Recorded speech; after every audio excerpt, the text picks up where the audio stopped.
ngo ikirato giteye cy'umukwe ni cyatuma se uko atabona imboga mumenya atahanyujemo agati ngo ake abone guseka. Muraho Tariki 15 z'ukwezi kwa karindwi mwaka 2026 Leta z'Ubumwe za Amerika ibyo ziratanaga bihindutse umwotsi muri Asirazuba bwo hagati. Ibigo byabo bikomeye bya gisirikari ndetse yewe n'indege zabo, ubwato bwabo, abasirikari badasanzwe byose bigizwe zero. Ababita abanya-Irani cyangwa se abaperesi bati olingate muzange cyangwa se muzemere mukuri ko sarimwe tubamanyure. Bwa bwato Irani yarashe ku munsi wa tariki 14 z'ukwezi kwa karindwi mwaka 2026 burarikoroje. Abahinde barahagurutse bati nonega abanya-Irani mwebwe muhanganye na Leta z'Ubumwe za Amerika ibikoresho by'iwacu mu birasa nkande. Abantu bacu bapfuye nago tubyihanganira. Telefone iturutse Delhi, New Delhi yerekeza Tehran bati ariko murabizi neza ko twapfusha abaturage bacu muri ako karere. Bati simwe mwishingikirije ku rubingo rusadutse rwo Leta z'Ubumwe za Amerika rukabaha green pass mugatambuka mwirengagije big boss Irani. Ngani hamwe rero twabyumvishe ko mwapfushije ariko nimwongera gutera undi mutwe none umucukuri imva nyinshi niwanyu turabasangayo. Iran isa naho ibwiye Leta z'Ubumwe za Amerika na n'Ubuhinde yuko ntacyo babonye, icyo babonye ari nk'inyamanza irimo gutora hasi ku butaka batari babona sakabaka iza kwitora ku butaka nayo. Turabigarukaho nazo mu gihe ariko nanone tukivuga kuri ibyo byo muri HDMZ ndavuga Hormuz. Tariki 15 z'ukwezi kwa karindwi Irani kare mu museke irashundi ubwato burindwi bwose bw'inshuti za Leta z'Ubumwe za Amerika. What? Nimvuga Hormuz ko ibintu byapanutse byaremereye byabaye bibi cyane utangiye utekereze ku mafaranga ufite kuri konte ure buryo wayagenzura. Biciro bigiye kuzamuka, ubuzima bugiye guhenda, petroli ku isoko igiye kubura nako yarabuze da. Uyu ni umuyobozi Cooper uyoboye ingabo za Leta z'Ubumwe za Amerika muri CENTCOM. Ati twe tuzi ko Irani yoroshye ariko nabasatuzi nabica barica barakubita bari kurasa ubwato bwose twabwiye ngo butambuke. Twe tuzi ko Hormuz tuzavuga Irani katwubaha none ibyo ari gukora nabwo arizo. Turi gusanga Irani itari Irani tuzi tujyana indi Leta z'Ubumwe za Amerika zavutse. None Irani yabwiye neza yuko ifite ubushobozi bwose muri Asirazuba bwo hagati izakora icyo ishatse kandi ngishakiye. Ibyo Leta z'Ubumwe za Amerika iti no way, nta buryo na bumwe mufite bwo gukora ikintu cyacyo cyose muri ayo mazi yo muri Hormuz. Mu kigobe si iwanyu ni metero 10,000 birenga musubira iwanyu cyangwa se iwanyu mabwiye bategura za serikali bazabatwaramo ngaho da.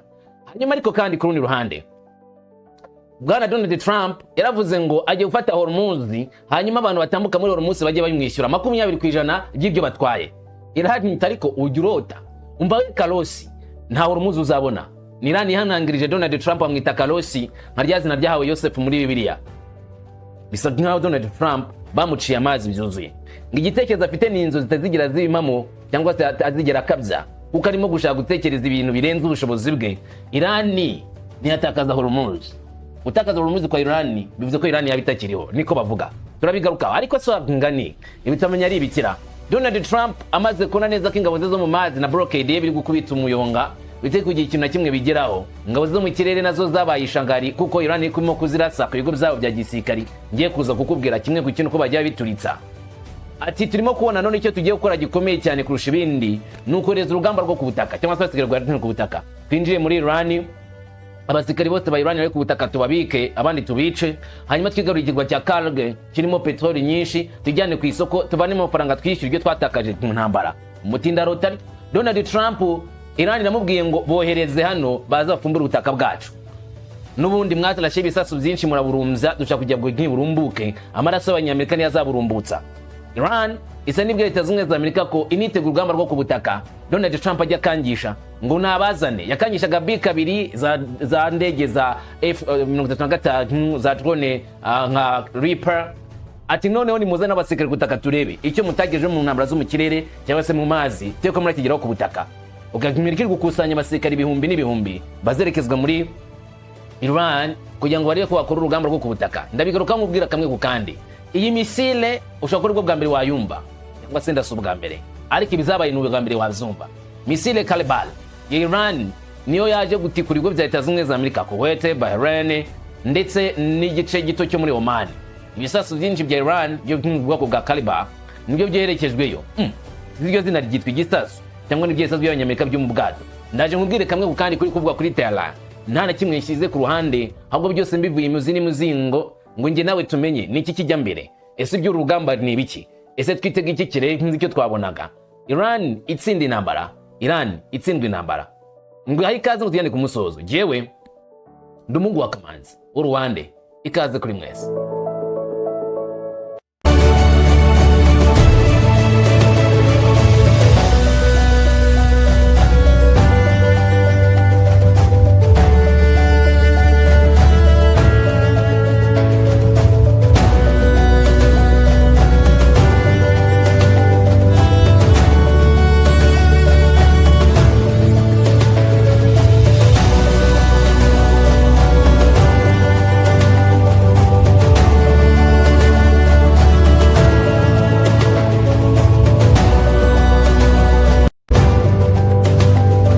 Sowe gusa byatunguye, niwe gusa biri gutungura n'ubu ngubu kubiri gukorerwa muri Asazo bwo hagati.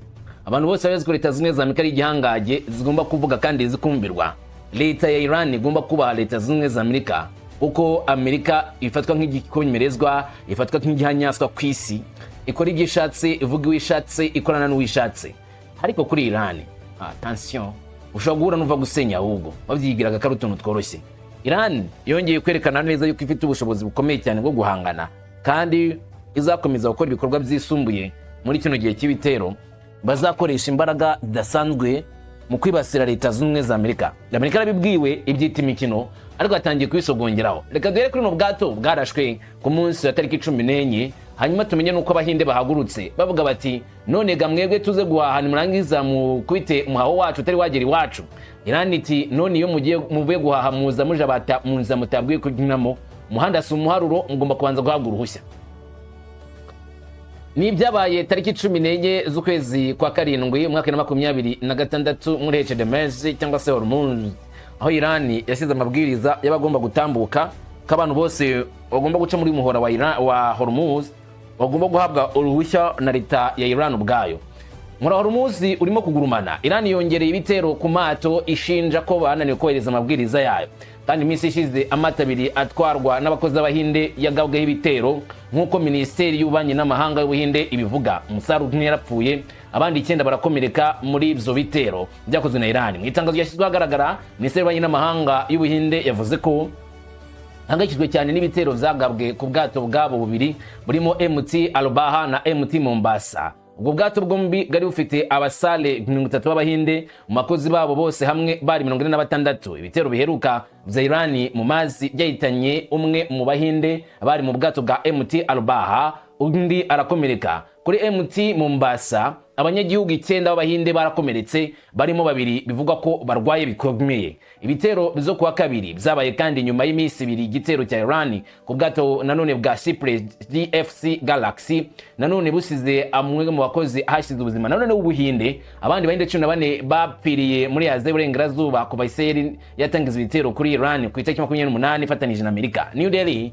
ihanangirije cyane iki gitero cya Iran ku bwato bwanyuraga mu nzira ya Hormuz bigahitana umusare w'Umuhinde ndetse bigakomeretsa abandi benshi. New Delhi Abahinde bahamagaye intumwa yungirije Iran Mohammed Jawad Hussein kubera ibitero za Iran zibasira iki gihugu cy'Abahinde niho twavuga bati dukomeje gukurikirana buri kintu cyose, dukomeje gukurikirana igitero cyose tugabwaho cyangwa se cyagabwe ku bwato bwacu bwa MT Al-Baha ndetse na MT Mombasa bwari burimo abanyagihugu muri Burengerazuba bwa Aziya. Dukomeje gusaba ko habaho ingendo zitekanye kandi zidafite inzitizi ku bucuruzi bwo muri muhara wa Hormuz. Ni ingenzi mu kurinda umutekano w'ubukungu, ingufu ndetse hirya no hino ku isi muri make bikarindwa. Ati Akansa twari twashoboye itangazo nyuma yo gutumiza umuyobozi wungirije ubutumwa bwa Iran twabagejejeho impungenge zacu zikomeye kandi ko twamaganye zimazeyo izabaye. Twatakaje by'agaciro Abahinde kandi hari abatuye mu Buhinde benshi bari mu marira, bamwe banakomeretse bari muri ubwo bwato. Ubwo rero twagaragaje ko twamaganye cyane uruhande rwa Iran kuri iki kibazo cy'uko ibitero atari byiza tabyagingana kandi igomba guhagarikwa. N'iki gihe kandi hakwiriye kubaho kugabanuka kw'intambara, impande zombi zigomba gufata umwanya wo kuganira. Inzira y'ibiganiro na diplomasi niyo yonyine ikeneye kugira ngo haboneke ituze n'amahoro muri Aziya y'Uburengerazuba. Ubwo n'Ubuhinde buvuga mu magambo akaga kari muri aya mazi gakomeje kwiyongera mu buryo bukomeye cyane. Hari ubwato bwo gutwara ibinyabutabire bwa salt magnesium bwafashwe n'inkongi mu ijoro y'uko umukozi wabwo yarabutwaye agatungurwa n'igitero gikomeye cyaturutse kuri Irani, aho ubu bwato bwafashwe n'inkongi y'umuriro mu ijoro ryose bwitwa Stoll Tankers, bwahise buturika igice cy'inyuma, gusa uko byagenze byo ntibiramenyekana. Ako ni mu nyanja yerekeye Oman. Nkuko iyi kampanye bivuga, igisasu cyabaye hagati saa 6:40 za mu gitondo ku isaha yo muri ako gace cyateje inkongi y'umuriro mu cyumba cy'ubwato. Abakozi bose bahise bafatwa bararokorwa, ariko kuzimya umuriro birongera biratangira kugira ngo barebe ko ari byo barokora. Igikorwa cyabereye metero 40 gusa byo mazi, cyangwa se ku nkengero metero 45 majyaruguru y'Iburasirazuba bw'umujyi wa Kaliharat wo muri Oman. Bigahura neza cyane no kuba hepfo ruguru yaho hariho inkumiriza Leta Zunze Ubumwe za Amerika, namora mu gice cy'uburengerazuba bw'amajyaruguru hakabamo Irani. UKMTO yari yaburiye ko hazabaho ikibazo cy'umutekano muri aka gace nibareba nabi, uko bitabiba nyine. Bisa naho uyu muhora wa Hormuz ibiri kuwamo nakaga gusa, ibititezwe nibyo biba. Mu gihe imirwano Irani na Amerika ikomeje gukaza umurego hafi imwe mu nzira zikomeye cyane ku isi, Hormuz, ibitero ntabwo bijya birangira, ndetse ubu bucuruzi busa naho burimo guhagarikwa n'igitutu cy'ibitero bikomeye bituruka kuri Irani, kandi bikaba ari ibitero bigaragara neza ko Irani idafite gahunda yo guhagarika, ahubwo yifuza gukomeza kugira ngo yibasire abarwanyi b'Abanyamerika, inibasire abasuzugura Irani bakubaha Leta Zunze Ubumwe za Amerika. Muri amuhora Hormuz, nka Amerika ari ishyiraho itegeko ry'abagomba gutambuka muri Hormuz n'uburyo bagomba gutambukamo. Tuyivuga kuri Hormuz rero, ubundi bwato burindwi ngo babuturikije. Zagenze gute? IRGC ni Iran Liberation Guard Corps. Intambara yo ku ruhande rwa Hormuz ikomeje kwiyongera, aho Leta Zunze Ubumwe za Amerika na Iran birimo kuregana bikomeye ibitero ku mato y'ubucuruzi mu kigobe cya Perse. Umuyobozi mukuru wa CENTCOM Admiral Brad Cooper yashinje Irani kuba yaribasiriye nkana amata 7 y'ubucuruzi mu minsi mike gusa ishize. Avuga ko ibitero bizahitanye abakozi bayo bagera kuri 12 bigakomeretsa cyangwa se bigatuma bamwe baburirwa irengero. Mu itangazo yatanzwe na Cooper yavuze ko ingabo za Iran zarashyira ibisasu byinshi bya misile na drone ku bihugu bituranye mu kigobe. Amenyesha ko Leta Zunze Ubumwe za Amerika zishinja Tehran ibyo yise ibikorwa by'ubugizi bwa nabi bidafite ishingiro byugarije ubuzima bw'abaturage. Ariko itsinda ry'ingabo zindimira abatwara za Iran IRGC ryanze ibyo birego za Amerika, ndetse ritanga umuburo udasanzwe ku bijyanye n'inzira ya Hormuz. IRGC yavuze ko ikigo cya Hormuz cyangwa se umura Hormuz uzakomeza gufungwa kugeza igihe iherezo ry'ibibi bya Amerika ngo rigaragaye. Iran yashinje igisirikare cya Amerika kuba cyarateye ibirindiro za Iran yitwaje icyo guraswa ku bwato. Ivuga ko Washington yari irimo kugerageza guhisha ibibazo byayo bwayo. IRGC yavuze kandi ko nta bwato na bumwe bwarenze ku itegeko rya Iran cyangwa se ngo bunyure mu mazi burinzwe na Amerika, kuko nta bishobora kwemerwa, kubera ko inzira ikomeye ya petroli ku isi ifashwe hagati cyangwa se igenzurwa na Iran. Amerika icyo yavuga cyose nko gusetsa umukara, ntabwo bizigera bikunda. Hanyuma nkuko bigarukwaho nanone mu buryo butangaje, Iran yongera kwemeza ko Leta Zunze Ubumwe za Amerika n'inkumirizi zayo nayo nta kintu zizatanga. Muri make bazakumira ko hari amato yinjira muri Iran, Iran nayo ikumira ko hari amato yakinjira mu Burayi ndetse muri Amerika. Misile zagaragaye mu kirere nyuma yo gutera ubwo ba Iran zari misile nyinshi. Kuva kuwa kabiri ikigo cya Gulf cyabonye indi ntambwe ikomeye ubwo Iran yatangiraga ibitero bizo kwihimura ku mitungo ya gisirikare y'Abanyamerika mu karere kose ka Gulf. Video yakwirakwijwe kuri rezo sociaux bivuga ko yagaragaje ibisasu bya misile bikubita ibirindiro by'Abanyamerika muri Yordania. Kuwait yavuze ko ingabo zayo zari zirimo kurwana n'ibitero byinshi byo mu kirere, aho boherejwe ibisasu ndetse na drone bitutse muri Iran. Sibo gusa ahubwo na Bahrain.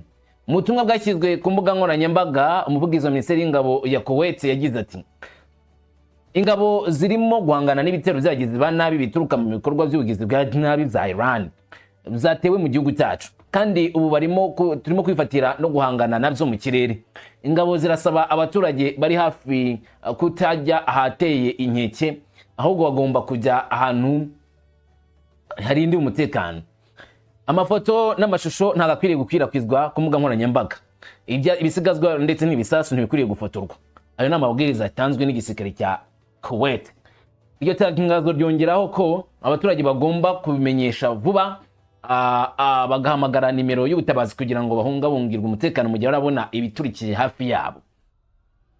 Ku rundi ruhande Minisiteri y'imbere mu gihugu ya Bahrain yo yavuze ko havugijwe induru z'ibitero z'indege nyuma y'uko Manama itangaje ko yafashe ingamba zo guhagarika ibitero byinshi bya misile bya Irani mu gitondo cya kare. Mu butumwa bwashyizwe ku mbuga nkoranyambaga, Minisiteri y'ubutegetsi bw'igihugu ya Bahrain yagize iti ijwi ryavugijwe, abaturage barasabwa gutuza berekeza ahantu hatekanye hari hafi yabo.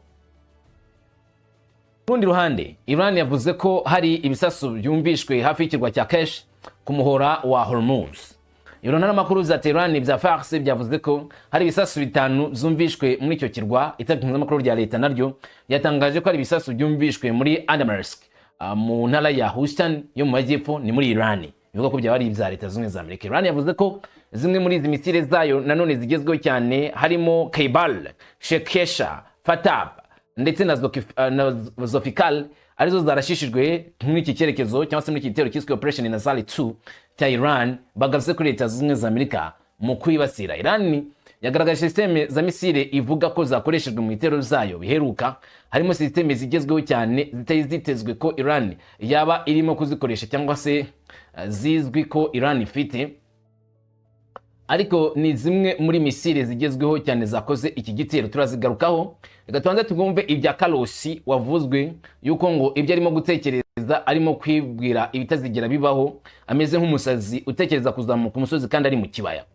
Donald Trump ngarumve neza ibyo arimo gutekereza, ibyo arimo kurota ntabizaba impamo. We Kalosi ntawe urumuzi uzabona. Niyo magambo yavuzwe nk'abanya Iran babwira Donald Trump, Perezida wa Leta Zunze Ubumwe za Amerika. Ni Iran irimo kongera igitutu no kohereza ubutumwa bukomeye kuri Washington. Iran ivuga ko inzira ya Hormuz, imwe mu nzira zikomeye cyane zinyurwamo petroli nyinshi ku isi, itazafungurwa vuba aha ngaha. Mu butumwa bukomeye bwatanzwe, ingabo zindi minotwara za Iran RDC zatangaje ko inzira y'amazi ikomeye izakomeza gufungwa kugeza igihe Leta Zunze Ubumwe za Amerika zagaritse ibikorwa byazo bya gisirikari kuri Iran. Noneho ibikangisho ntibyahagarariye aho ngaho. Nk'uko televiziyo ya leta ya Iran bivuga, RDC yavuze ko bagabye ibitero bya misile ku kigo cy'ibikoresho bya gisirikari cya Amerika Imina Abdullah muri Kuwait. Yavuga ko icyo gitero ari igikorwa cya nyuma cyo kwihimura ku bitero by'abanyamerika ku butaka bwa Iran. Hagati aho amakimbirane asa naho arimo kwaguka. Ingabo zidasanzwe za Iran nazo zemeye ko arizo zagabye igitero cy'indege za pilote ku birindiro by'indege za Ali Al-Skal muri Yordania, ikindi gigo cy'ingenzi cya gisirikari gicumbikiye ingabo za Amerika, bikongera gutera ubwoba ko imirwano ishobora gukomeza mu karere kose apana kuri bira bihugu bya hafi gusa. RDC kandi yatangaje ibitero byibasiriye inyubako zifitanye isano n'ingabo za Amerika zo mu bwoko bwa 5th Fleet muri Bahrain. Mu itangazo ryashyizwe hagaragara n'abanyamakuru ba leta ya Iran IRB, abarinzi bavuze ko bagonze ikigo cy'ubuyobozi, ububiko bw'ibikoresho bya gisirikari n'ububiko bw'ibikomoka kuri petrol byakoreshwaga n'ingabo z'abanyamerika zirwanira mu mazi kuri icyo kigo.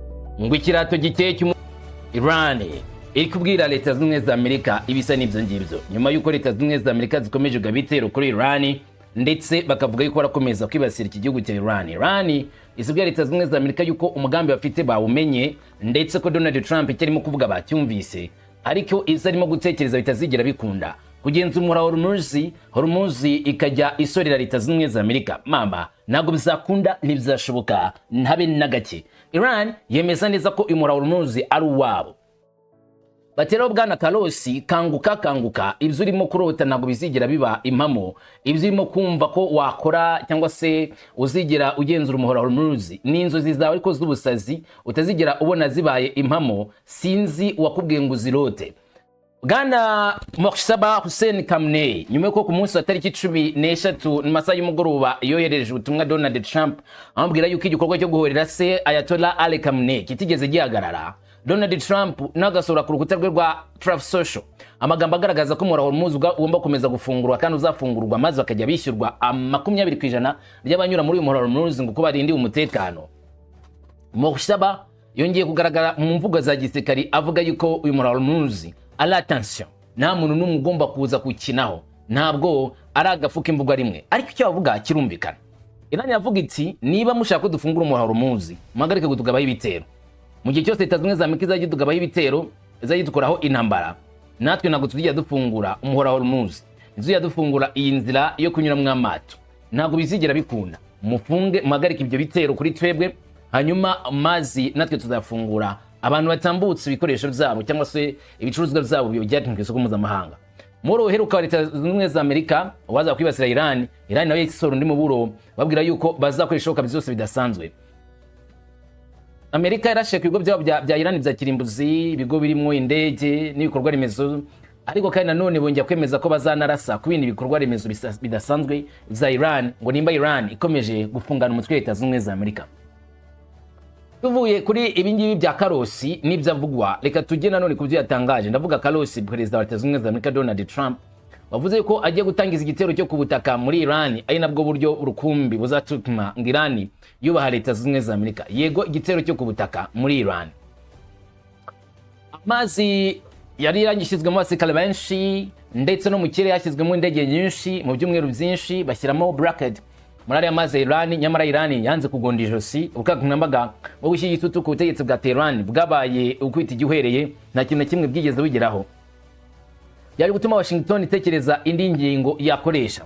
Noneho rero ubwo imimbunda zongeye gukotoranishiriza muri kariya karere no kuvuguza urusaku rw'ibiturika, akomeje kwibaza ikibazo gikomeye kirushaho gutera inkeke. Leta Zunze Ubumwe za Amerika ziri kwitegura igikorwa cyo kohereza abasirikare ku butaka mu gihugu cya Irani ngo maze bigarurire ibice bitandukanye bya Irani. Perezida wa Leta Zunze Ubumwe za Amerika Donald Trump yanze gufunga urwo rugi rwo kohereza abasirikari mu kimenyetso cye gikomeye kurusha ibindi. Trump yagaragaje ko Washington ishobora kwagura amakimbirane cyane, agaragaza neza ko ibikorwa za Amerika bizo ku butaka bigikomeje kandi bikomeje gutekerezwaho. Ubwaganiraga na Fox News, Trump yatangaje ko azategeka ingabo z'abanyamerika kwinjira muri Irani, ati nimbona bikwiriye. Ariko yanagaragaje ikindi kintu gishobora kubaho, gishobora guhindura imiterere y'ikibuga cy'intambara kuri uyu munsi, hatabaye gushyira umutwaro w'umugogoro kuri Leta Zunze Ubumwe za Amerika. Nkuko Trump abivuga, yavuze ko b'Amerika bashobora guhamagarwa akaba ari bo bajya kurwana intambara ku ruhande rwa Amerika barwana muri Irani, bigatera nanone isura nshya y'amakimbirane mu karere. Nkuko bivugwa, nicyo bashobora kwibasira gusa ni ikirwa cya Karg, ari nacyo yifuje kuva kera. Kiri hafi kilometero 25 uvuye ku nkombe y'ikigobe cya Iran, ndetse ni kilometero wavuga ngo bike cyane. Ni igice cy'ingenzi kinucukwamo petroli nyinshi ku isi hose muri Iran, uko givamo 90% bya petroli Iran icuruza ku isi. Urumva ko ni ikirwa kimeze nk'umutima wa Iran mu bijyanye n'ingufu ndetse n'umutungo winjizwa muri kino gihugu cya Iran. Trump yavuze ko Leta Zunze Ubumwe za Amerika zaramaze kwibasira iki kirwa inshuro nyinshi, ariko ngo birinda kwangiza ibikorwa remezo bya petroli. Yagize ati mwavuze reka tube tubihoreye. Ubwo yabazwaga niba agishaka gufata Karg, Trump ntiyigeze ahakana icyo gitekerezo, ahubwo yasubije ko niba ubushobozi bwa Iran bwaragabanutse cyane, none gufata ikirwa cya Karg bizakorwa mu gihe cya vuba. Uretse ikirwa cya Karg, Trump yateye ubwoba ko azongera gukora ubukangurambaga mu kirere, abura ko niba Iran itasubije ku biganiro na Leta Zunze Ubumwe za Amerika itazagira ikintu na kimwe irokora, ibikorwa remezo by'abaturage bizasenywa. Mu cyumweru gitango hazaba kwibasirwa kw'inganda z'amashanyarazi, hanyuma hinabasirwe ibiraro. Ati tugiye gusenya inganda zabo zose z'amashanyarazi, tugiye gusenya ibiraro zabo zose keretse bageze ku meza by'ibiganiro. Trump yongeye gushimangira cyane ko niba Leta Iran yanze kujya ku masezerano na Leta Zunze Ubumwe za Amerika, Iran izababazwa cyane. Iran iti nubundi umugabo aragira gutya kivuga, ariko iyo haje umurusha igituza aratuza.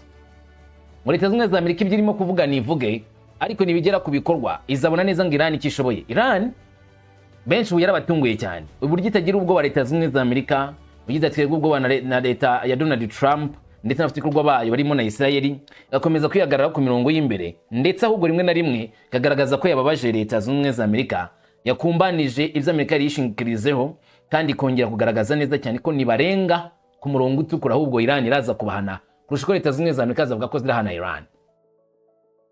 Hanyuma nkuko Donald Trump abitangaza, Tehran ngo bagomba kuhagarika ibitero byihuse, cyangwa se bakazabona ingaruka nyinshi ziturutse ku bitero bya Leta Zunze Ubumwe za Amerika.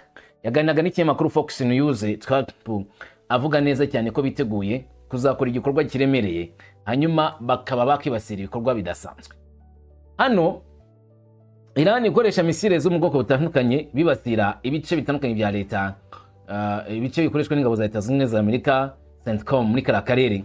Bya misile zabo by'umwihariko bidasanzwe birimo Kebal, Zerfagal ndetse n'izindi misile zihariye cyane. Burasirazuba bwo hagati bwo kuzamukamwe umuriro. Ingabo zindi n'abatwara za Kisilamu za Irani IRGC zatangaje icyo zisi cyiciro gishya gikomeye cyo kwihorera kuri Leta Zunze Ubumwe za Amerika.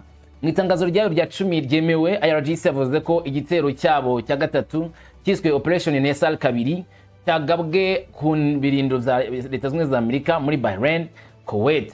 Nkuko IRGC ibivuga,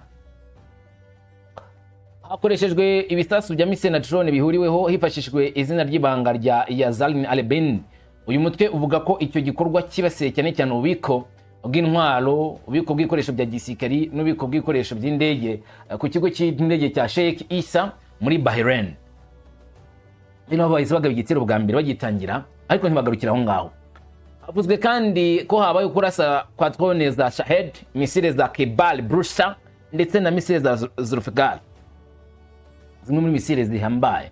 Itangazo kandi livuga ko ingabo za Iran zagabye igitero ku gace ka gisirikari ka Amerika gacumbikiye indege za drone za MQ-9 Reapers, ndetse n'igice girishyirwamo indege cya Al Salem muri Kuwait.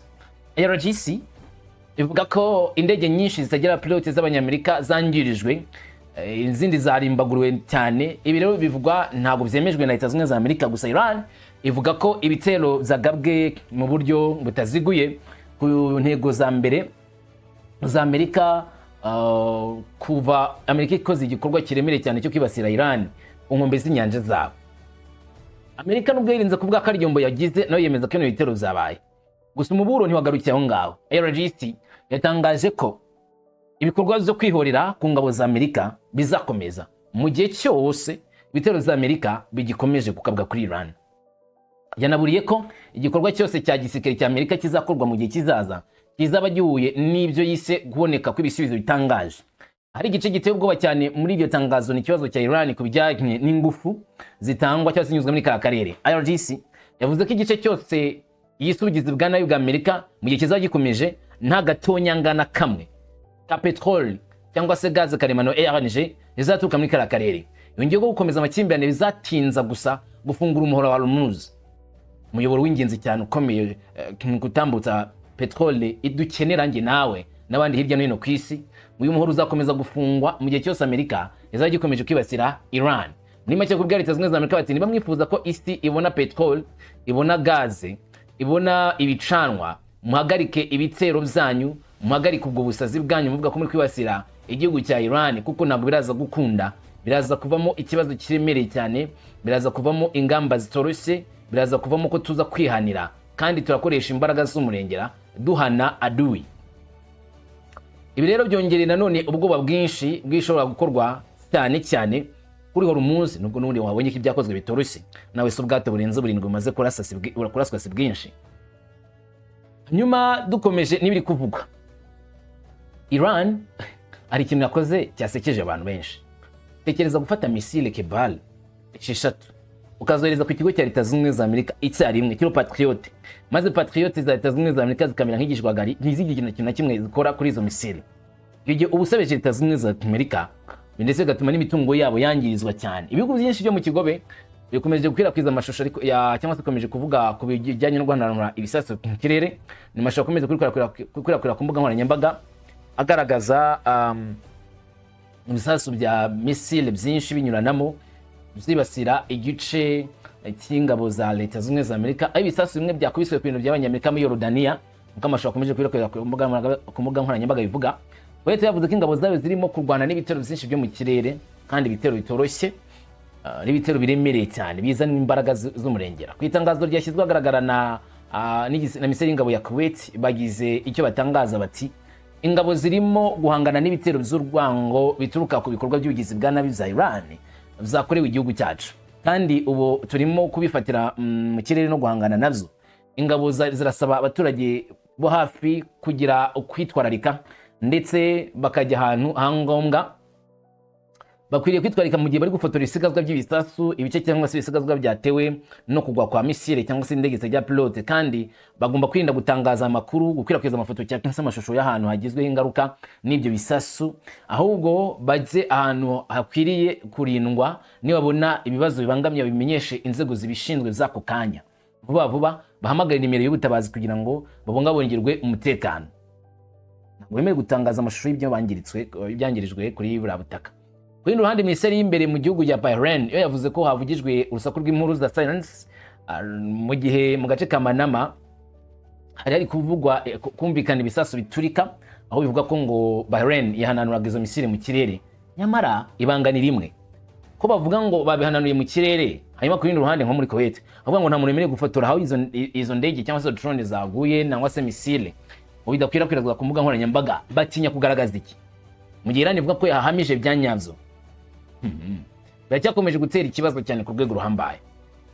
Minisiteri y'ubutegetsi bw'igihugu bya Bahrain yagize iti abaturage barasabwa gutuza no kujya ahantu hatekanye hafi yabo, bakirinda ibyo bitero ko byihaza kubangiriza ubuzima.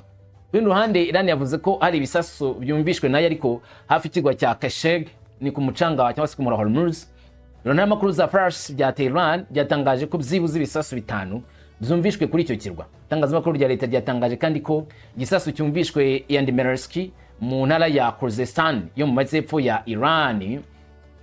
Irani yavuze ko zimwe muri izi misile zayo zigezweho cyane harimo Kebal, Shekan, Fatah na Zalfagal zarashwe mu gikorwa Tehran yise Operation Nisale 2 cyo guhana nyine Leta Zunze za Amerika n'abatekerwa bayo mu kigobe cya Perse, babwira bati n'undi munsi ntimuzamenyera aba Perse, ntimuzamenyere igihugu cya Irani kuko kitabihanganira habe na gateya. Ukurikije aya makuru y'ibikomeje kuvugwa muri kara karere k'Uburasirazuba bwa hagati, akurikiza ubwoba bw'abantu bafite cyangwa se ubwoba ibihugu by'abaperesi byo muri kara karere k'ikigobe cya Perse bafite, akurikiza ndetse n'umuburo Leta ya Irani hari Leta Zunze za Amerika, kizwa n'amagambo Leta Zunze za Amerika kubwira Irani igisa naho amahoro twari twiteze cyaboneka biragoye, ahubwo intambara ishobora gukomeza kujya mbere kurusha uko byemeza uyu munsi. Jye dukomeze dutegeze amasaha ari imbere aratubwira byinshi. Jewe Umuhungu wa Kamanzi w'Uruwande, komeza kugira ibyiza ugubwa neza, amahoro.